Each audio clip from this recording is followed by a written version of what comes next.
Hello and welcome to a special presentation from In the Money Media. Whether you are watching this as it's being live streamed or perhaps a recording of the same, one of the most exciting racing days of the year is here. Santa Anita opening day, not on its traditional Boxing Day spot in the calendar due to some inclement weather. I thought it never rained in Southern California, not these last few years, but we will be kicking off on Sunday. It's a great card. There are a bevy of stakes races. We're going to be talking about them all. But before I introduce our guests for today, I do want to let you know that a couple of our favorite wagers are back this meet, and we encourage you to take a look at them. Game selection as a horse player has never been more important than it is as we approach 2026. That's why I'm going to be looking every day that Gulfstream and Santa Anita are running at both the first coast-to-coast Pick 5, combining races from Gulfstream and Santa Anita, and also the Sunset 6, which is easier to describe because that one's going to always be the last three from Gulf, the last three from Santa Anita. These are player-friendly wagers, folks. Retail only, meaning the biggest computer players' access is going to be limited in these pools. 15% takeout, dollar minimum, and no consos. So that means carryovers if they are not hit. We're going to have pop-up shows and lots of coverage for you all meet long on the In the Money Media Network. We encourage you to check it out. And with that little bit of business out of the way, let's get to introducing our guest. First of all, you know her from the Owner's Box. You know her from the fabulous work she does in the various corners of the television world. Always a pleasure to have back with us, Michelle Yu. What's up, Michelle? How's Christmas treating you? Christmas is good. I mean, kids are home. We're, getting ready to tear open some presents soon, and it's been great. I like to hear that. And the man who has co-hosted these shows with me, I realized this was actually a note from a year ago that I should have dropped, JK, but I didn't remember until now to say it. I was a little distracted last year at this time, as you recall. But we have been doing this on our own longer than the first iteration of the show now by some way. And in fact, our first show on our own was it 7 years ago at this point, 6 or 7 years ago, for this very occasion, opening day of Santa Anita. Does that make you feel old? No, I feel young, Pete, all the time. Yeah, no, it's been a wild ride. It is one of my favorite days in racing. It's also oddly outside of like the random Thursdays and Sundays that I went with my dad to Lone Star. It's also the race day in which I've spent the most time with my dad at coming cool. to Santa Anita. And so it's always a special one for me. A little bit different schedule wise, but if you're bored on the 26th and you want something entertaining to do because everyone else is off, I have to host for 3 hours. You host? No. That's as a matter of fact, I don't. I love it. We're gonna Michelle and I are gonna watch it. We're gonna send you copious notes about what you should have done. Let him practice right now. Hand him the mic. Oh my God, that would be truly evil, and I will not do that. I will not do that to a man. Well, I love that note about your dad. Let's see if we can pick some winners in honor of Big Ralph on this Santa Anita opening day. We'll start off by going to race number 5. It is the Grade 2 Mathis Mile, going what else a mile for these 3-year-olds. Got a lot of really interesting races on this card. This one will kick things off by trying to come up with some ideas for this one. I was so uncreative that I'm hoping one of you can maybe come up with something more interesting than giving you the favorite, which is my inclination in this 7-runner field. Michelle, we'll start with you. I like Tempest Velat in here for Leo Powell. This is a horse that they bought out of the digital sale, and he's just run really good races after really good races. I think the keys for him have been firm turf, and I think he prefers a mile. We saw last time he looked like he was maybe going to win and then just couldn't sustain. I love a horse on a turn back in distance. Yep. He's tangled with a couple Ds before. I think he's super intriguing in here, so that's where I'm going to look. 9-2. I mean, that's a little bit better than 3-2. Yeah, no doubt about it. If you want to hunt for something not at the top of the market, a very understandable place to land. JK, how about you? What are your thoughts on this Mathis Mile? Yeah, I mean, I think there's 2 horses that that I want to have. It feels like the pace is going to be pretty quick in here. There's a couple of horses that want to be forward, but even the ones that don't have to make the lead, their time form US fractions are coded as red. So I think the pace is going to probably be pretty honest. I want to make sure I have the 3 Nameron, who I think is going to end up working out a great trip sitting right in behind the speed if it doesn't happen to materialize in the same way that I feel like it will. And then I'm going to pick the 7. That'll be kind of my top pick, but a horse I'll use as well towards the outside. Because there seems to be a lot of speed in here, give me the horse I think is going to be closing in the clear, won't lose, might lose a little ground, but not going to get stopped out there on the outside. And that race 2 back was the one that kind of made me fall in love, that Twilight Derby, where the pace wasn't all that quick, and this horse was trying to close into that pace. Not to mention you're going to get Ortiz on. I mean, not a bad thing. Not a bad thing. Do we say Maz or Maze for the name of that horse? I want to say Maz. Maz. We're happy with Maz. Good. Michael McCarthy certainly needs no introduction. One of our favorite trainers around here at In the Money Media.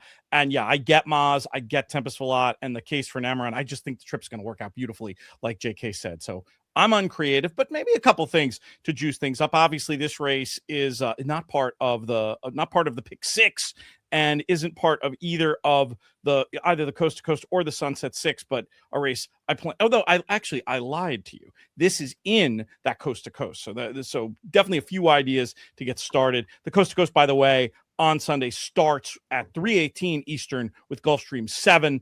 Then it's Santa Anita 4. Gulfstream 8, Santa Anita 5, and then it closes with Santa Anita 7, which we'll get to in a moment. But first, let's talk about race number 6, where we have the Grade 2 Lafitt Pincay going 1 mile and a 16th on the dirt. This is the return to the races of Nisos, your Breeders' Cup Dirt Mile winner. Jonathan, before I ask you about your opinion of Nisos and if you want to be with or against him in this spot, what is your general inclination when it comes to Breeders' Cup winners, specifically coming back in the same calendar year? Is it positive? Is it a negative? Or are they all just horses and you got to handicap them individually? Well, I mean, I think you got to treat them like individuals. With Nisos, obviously he's had an interrupted career, right? So it's not like he ran all last year pointing to the Breeders' Cup, and then this is kind of like some weird afterthought. Clearly, he's kind of working on a different schedule than the rest of the horses because, he ran in the Breeders' Cup Dirt Mile and ran extremely well. This feels like a bridge to get to a race like the Pegasus or a race to those races in the spring in the Middle East. So no, it doesn't bother me at all. And honestly, if he wins this race, to me, he's, until we get the official announcement from Sovereignty, he probably thrusts himself into like the best horse in the country if he can, if he can do his thing and do what I think he'll do in here. And then obviously, if we're going to talk about this race, we got to shout out Junior and the third. I'm a big fan of all Lafitt Pincays. It's a nice group of humans there. Were you indicating that you think Sovereignty is not going to run again? No, but just like there hasn't been they just keep saying that whole the plan is right. The plan is right. It makes it kind of.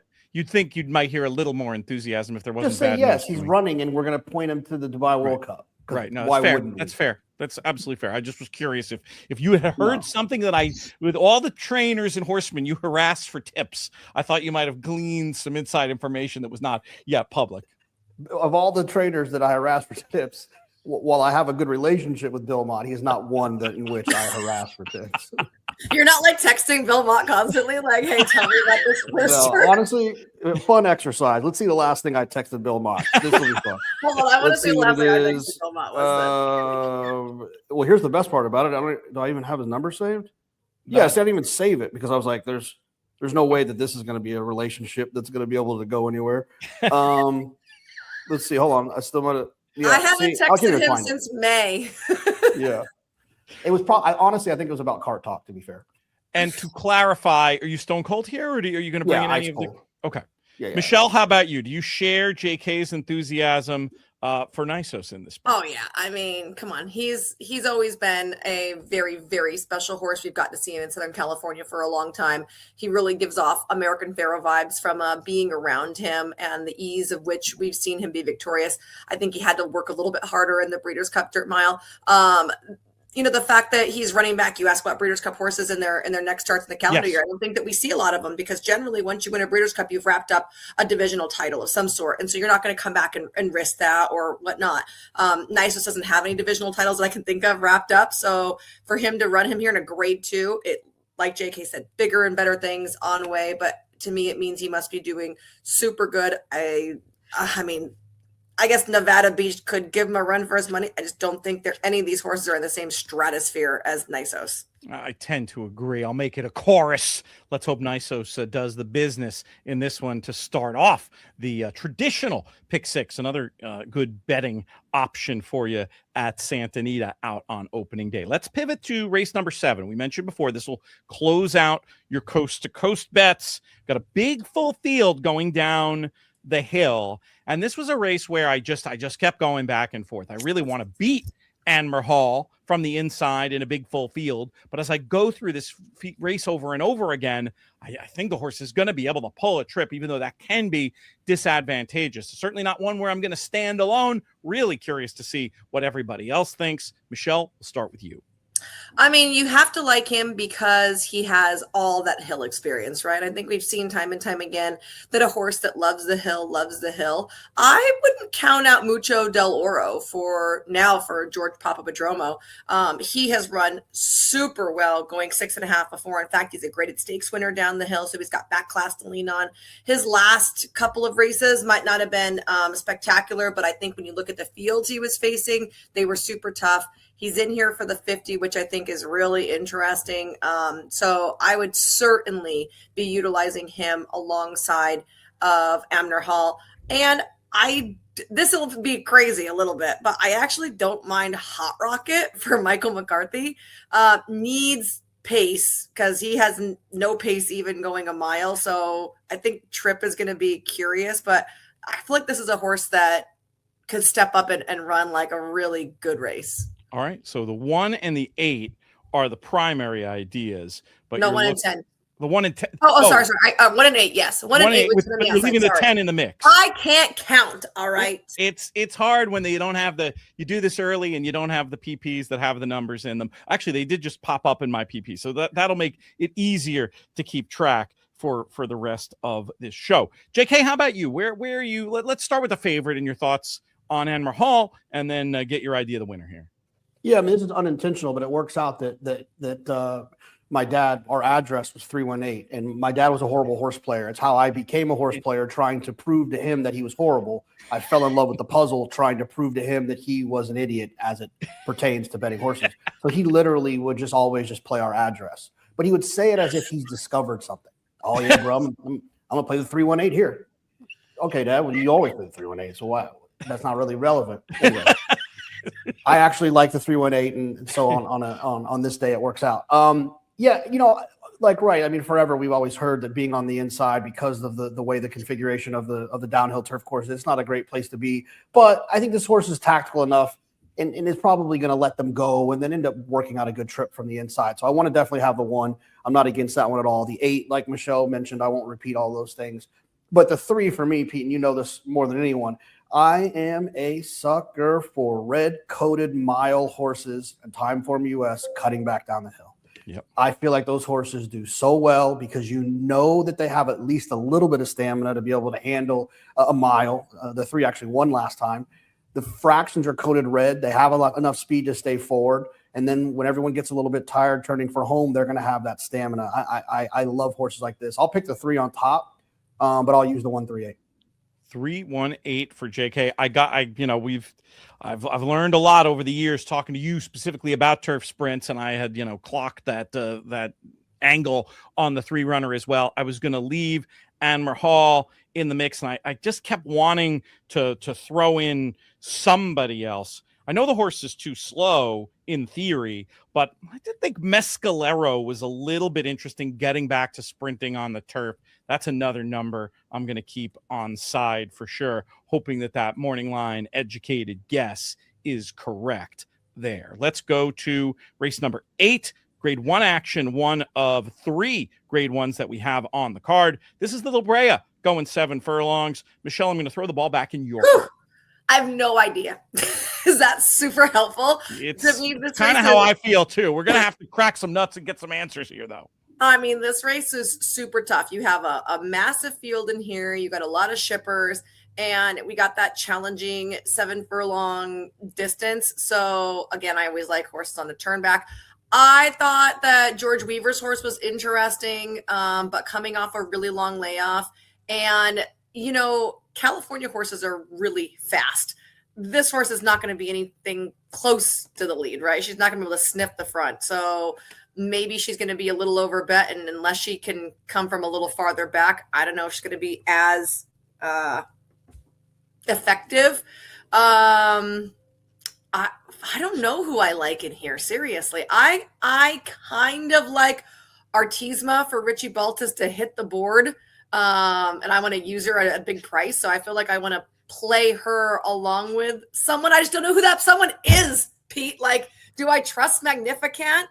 I don't know. Going a little bit further, like she's not one that's very step up impressive. I'm not a huge Silent Law fan. I don't think that she's got like a huge desire to win. She's another one that likes to pick up checks. So I'm so not in love with anybody here. I'm going to play this one when I see them walk into the paddock. I'm going to say that one looks the best. The only one I'm going to number check for you in the notes we send around to our In the Money Plus friends is the 4, with the idea that you think that's a price to hit the board. I mean, that's still valuable information, even if you don't quite have your final answer in this spot. How about you, JK? Any more clarity?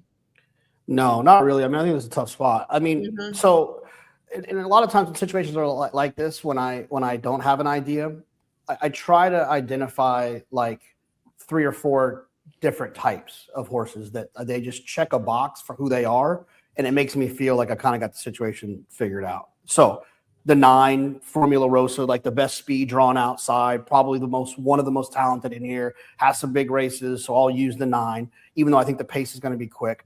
I want to use the 5 just because it's Baffert. You know that he'll never really take prisoners with his best speed horse, so that horse obviously has an opportunity to get loose if for whatever reason the 9 doesn't go to the front, or so on and so forth. And then 5G, like George Weaver is not a, hey, let's fly halfway across the country because like, let's just take a shot guy.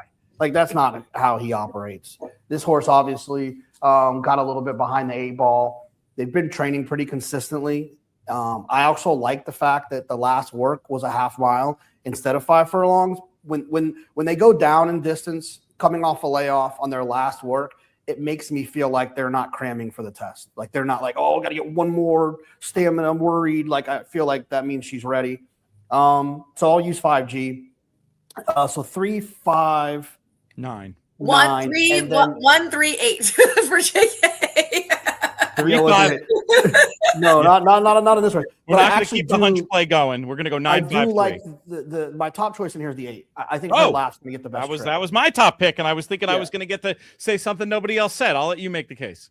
No, I mean, look, you love to see these horses that have this good 3-year-old form going a little bit longer than that whole accept the truth that this horse doesn't want to go that far performance. I thought last time in the allowance, and then for Riley to ship her out here second time in his care. I think she's going to end up getting the best trip because I feel like the pace has to be honest in here. For all we talk about Bill Mott with a target, maybe in future we'll be talking about Riley Mott with a target. That's what this one looks like to me. That race, I think, was just better than it looked. She finished up okay. That was a big speed favoring track she was trying to close into at Churchill that day. I think she makes a lot of sense to move forward. I did ultimately land there, but I mean, it is open. And the other 2 numbers I wrote down, you guys have already made the cases. 5G. I mean, I agree with Michelle. I don't exactly know what kind of trip she's going to get, but she ran a 90 figure back in March, and it's December, and it's not a Weaver to take lightly thing to ship out there. Got to keep that one on side. And then Formula Rosa was just utterly logical as well. Has that huge fig 2 back at Del Mar. So 8, 3, 9 for me were the numbers I settled on, but I am open in my wagering to including more. Okay, let's get to the back half of this Sunset 6, the last 3 races, more graded stakes action. We'll go next to the San Gabriel, going 1 mile and 1/8. This was another one that had me head scratching a little bit. So JK, we're going to make you start off on this one. Who's your idea of the winner? Yeah, I thought this was tough too. I went 2 speeds, 2 closers. Whatever the situation is, it should work itself out. The one I liked, where am I at here? The new time form is a little bit tricky. It should have the number. Yeah, the number should be there on the left. No. Just to get, like, if you click on the 8 astronomer, then it's like hard to get back to the pace projector. Never mind. That's just gotcha. me thing. Yeah, you got to the 8 astronomer who I thought last time was close enough. He never wins. Red-coded fractions. He just never wins. Yeah, but horses that never win sometimes win. Yeah, that's fair. But I'll also say this This is my new pet trick I like to do when people say they never win. 10-1, 6-1, 7-2, 11-1, 9-2, 17-1, 12-1, 24-1, 8-1. What race did the public think he was supposed to win? I mean, 7-2 isn't bad odds. Yeah, but I bet 7-2, and he ran second, beating in length. He did exactly what he was supposed to do. That's fair. That's fair. The problem I have is never wants to win is when they're 6-5 and they can keep getting beat. That's where I find more of a problem. I could see this horse catching money here, though, based on the figures. I agree. I mean, look, it's not a strong opinion. I'm spreading. I'm going to use the 8. I'm going to use the 9, Cabo Spirit. Another one who I think is forward. I think one of those two is like destined to hit the exacta based on the fact they're going to end up working out good trips. My top choice is a 7, though. I don't know how to say that, Michelle. You've probably seen the horse run. Suchet. Yeah. Closing into slow fractions. How would you pronounce that? Do I? We could go very, 90s WWE, DX style. We could call him Suck It. That's what for sure I've heard people call him Suck It. Well, there it is. It's a French surname. That's what it got to be. Well, hopefully Joel is doing the good version of Joel, where he did on Rattle and Roll, where he stays a little bit connected, even though there could be a paceless situation against the horse. And so 7 and the 11 I'll use too. So 8, 9, 7, 11, no particular order. I'm gonna just try to catch something with those 4. I'll just quickly add that Suchet was where I landed in this spot after a lot of consideration. Just thinking the horse was in good form and would pull a good trip. Didn't have a whole lot more to add. Just looked ready for a test like this. Michelle, how about you? Who's going to win this one? Well, I thought I was being smart liking Suchet, but apparently everyone else does. So my other horse was Stay Hot. He is just such a consistent performer. He's really tenacious. I think that he tries so hard. He hasn't always had the cleanest of trips, and he still shows up. I'd like to see him a little closer to the pace. He's got a race under his belt recently that I didn't love, but for the majority of his career, he has just been such a hard trier. I think his odds are fair. He's going to get a new rider here in IRAD, so not going to sniff at that at all. And I feel like, with a horse like that who tries really hard, you get a fresh face on there that's a really strong finisher. That could make a huge difference for him. He's classy. Pete does a great job. So for me, I like Stay Hot on top. Yeah, that makes a lot of sense. Stay Hot, definitely one that I want to have in the mix as well. Let's hope as far as Suchet goes, this is a case of great minds think alike and not it's a corollary. Fools seldom differ. We'll see what happens too with the price. Sometimes when you do a podcast and everybody likes the same horse, that price, everybody else sees it too and the price is less than it's supposed to be. But there's so many horses in here that have to catch money. I think Suchet should be a decent price when it's all said and done. Next up, we got the grade 1 Malibu. I'll have a full horse-by-horse write-up of this one for our friends at theraces.com. We'll also link to that in our free In the Money newsletter, inthemoneypodcast.com/email, if you want to sign up for that and keep abreast of all the content we have coming on the video side, on the audio side. That's one-stop shopping, inthemoneypodcast.com/email. Let us send it to you, Michelle, for the. No, let me go first. Oh, you want to go? JK wants to go first. Let's hear it. Yeah, because this is honestly, Pete, I do this sometimes where I say, I want to see the workout report, but I know Michelle likes to see a lot of these horses work. And I have a feeling that Michelle has a stronger opinion about one of them. I don't know who it is, but because for me, what's going to push me over the edge is someone saying goal-oriented worked like a freak last time, Barnes, Cornucopian, Midland Money, not as much Midland Money. I kind of know who he is. I don't think we fully know who Cornucopian, goal-oriented, Barnes we kind of know because goal oriented's hasn't got the sprint again, and then Cornucopian's been gone so long. So I'm picking in that arena, but I didn't want to follow Michelle and copy her without giving her credit that I'm going to copy her first. What for the notes that I send around, JK? What numbers do you want me to write down as far as your short list goes? Let's see what Michelle says first. Okay, we're gonna wait. We'll come back to you for that. My opinion is fairly formed, but let's let Michelle go. Well, who do you like here? Well, first of all, I think for opening day, XBTV, her first TV, has 78 workouts online. So workouts for 78 the horse is running. So there are plethora for opening weekend of work. So make sure you check those out if you want to watch them yourself. I'm not a huge goal-oriented fan. He works fine. I like Barnes. Yeah. And I is think that based? And you did he's you also watch the that captain. bullet He's the other also day? the Captain Obvious horse Yeah. in there to me. But he so really it's kind he of really stands cool. out in a big way to me too. I mean, he's the class, he's the fastest, he's in form, he gets a great trip, and he appears just work tab. He appears to be working the best of the He best, works doesn't good. he? I mean, but Yeah. he does work really good, and we've actually seen him work better. I feel like as he's I don't want to say got older because he's only 3, but I do feel like progressively we have seen him become a better workhorse than he previously was. I also like Modus Bestia a lot for Richie B. I mean, I don't think that he's loving drawing the rail because no one likes to draw the rail, but this horse has plenty of speed. I think that he's really stepped it up, and he looked fantastic on the Breeders' Cup weekend. You know, the 6.5, the 6 to the 7 is going to be a question mark, but he ran all right going 6.5 to think that this should be fine for him. He's a great price. I know that I feel like they loved him. And now that he's gotten himself kind of more towards the lead, I feel like it's been easier for him to kind of convert those into wins. So I like him for a price shot in here. It would be a host fail of me if I didn't point out that we do have one trainer with 5 of the 10 in this race. So team tactics could be at play. That makes me scared of the chances of a runner like Modus Bestia because somebody's got to go up there and put pressure the whole way. But Sugar at the 15-1 price, I'm certainly not going to talk you or anybody else off. I thought it was fairly straightforward for Barnes, fully aware that team tactics could mean that this doesn't work out. I wanted to keep goal-oriented on side just because I do think, you know, it's very hard to make him a confident selection off whatever happened the last day. But on his best, I mean, he has some finish and should get a great trip as well. I think these outside draws are going to be very advantageous in this spot. All right. Blinkers off for him. Blinkers off for... Yeah. Which I like, which I think I like as it pertains to the team tactics potentially at play. Feels like if they do go too fast, he could be the one who's set up to do the best running late. Wouldn't make so funny. They're not going to go too fast. Baffer horses don't go too fast because they're used to going fast. Well, that's right, but they go too fast for everybody else, and then who of the home team is gonna get it done? Any clarity there for me to write down some numbers for you, JK? Yeah. So I'm going to pick Cornucopian. I'll use Barnes as an A as well. Cornucopian and Barnes. The reason being, I think, is that if you look at Cornucopian's past performances, I just didn't know what to expect from him. But if you look at his past performances, he ran a 121 first time out sprinting Time Form US.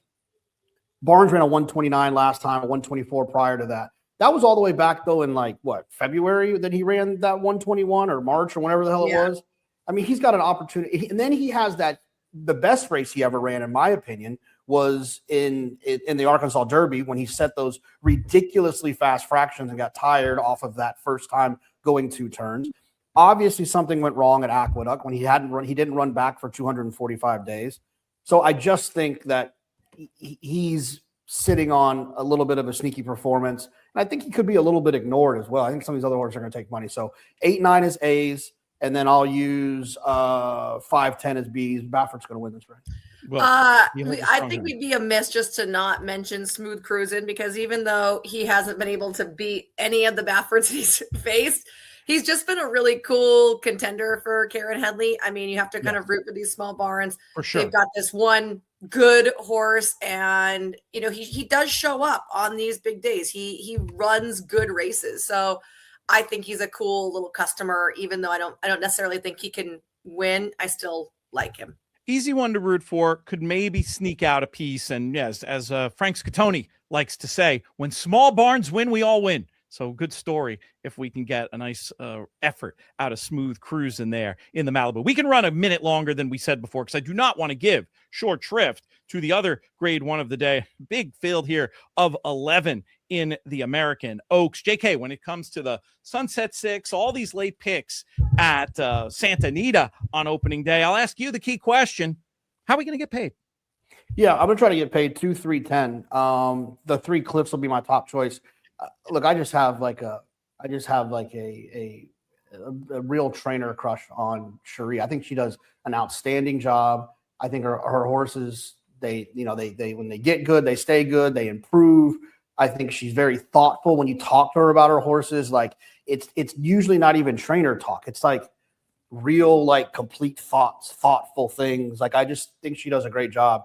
And I think that sending Cliffs out here, I thought Cliffs ran some really good races at Saratoga this summer. And I just think it's sneaky. I think could work out a really nice trip from the inside too. I think that Cliffs it's got just enough speed to hold that position. I wish a little bit more, but enough to hold that position. So, and then, Will then's going to clear out of there to make even more room for her. She's going to have someone to follow. I think she's going to save ground on both turns. I think she's going to be tough. So 2, 3, and 10. The 10's a little bit of an unknown, but form horse by some way. Yeah, but you know how I feel about East Coast horses coming west. Well, this is really east. Yeah, I mean Leopardstown. This is really east. Yeah, it's very east. It's east of New York. Atzilla makes all the sense in the world to me. I have the same basically 3 numbers as you, JK. But I mean, for me, the Atzilla case is very straightforward. I mean, you just look at some of this European form. It's really been in the deep end of the pool. These Group 1s over there. I mean, that's as good as it gets. I love the fact that the best run comes around Leopardstown, and the mile there, I mean, clearly has if you can run the straight mile or even the galloping left-handed mile over there, you can run a mile and a quarter around 2 bends. So no issues at all there with stamina. Makes all the sense in the world. I loved your case on Cliffs, and I think Will then makes sense as well. What about you, Michelle? Who do you like? We're deferring away from a lot of the local horses here, looking to some of these horses coming in from the other side of the country or the world. Who do you like in the home team, and who do you think is going to win? I actually am on the away team for this particular race. I thought Cliffs was intriguing for all the reasons JK said. Cherie doesn't ship horses out here just for funsies because she needs a vacation. She usually comes over with a legitimate chance. So I think that her sending a horse that's relatively unproven over for the last grade 1 of the year is very indicative of how she feels that this horse is going to run. If I was going to look at local horses, I thought maybe Mbaya for Jonathan Thomas, who's pretty much won every single turf stake we have out here. He's like the West Coast Chad Brown at this moment. And maybe Ribbons for a price, but I think Cliffs is going to win, and those horses are just going to be picking up pieces. What do you think about the presumptive favorite Atzilla in here?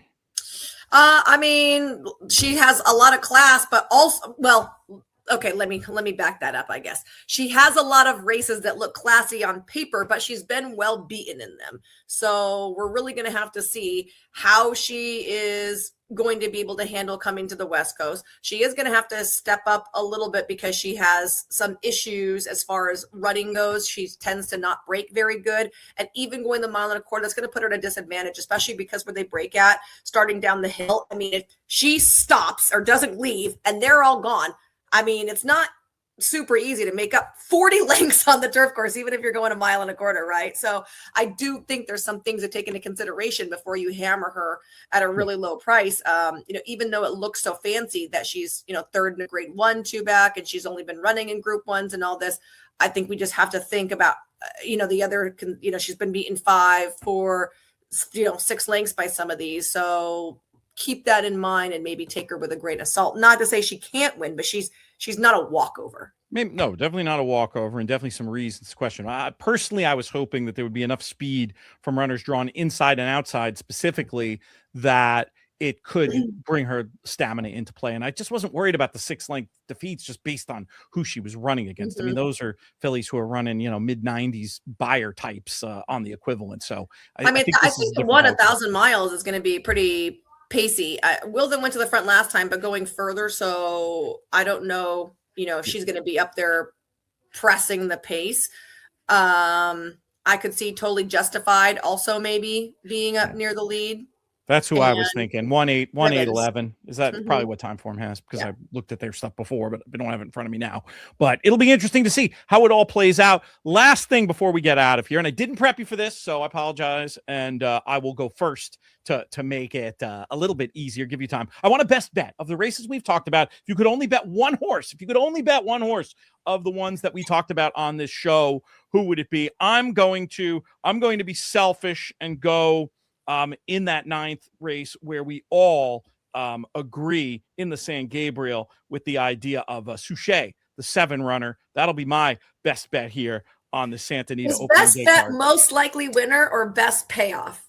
It's it can be either. What I'm asking is, who are you personally, Michelle? If I just told you personally with your risk tolerance, whatever, if you could only bet one, who would it be? Well, Nysos, because to me he's a slam Okay. dunk. Gotcha. Well, that's fair. That's very, very boring. I mean, if I'm really looking and want to get a little bit of money back, probably Tempest Velat back to the Mathis Mile. I like that. I can get both. Why not? We make the rules. JK, how about you?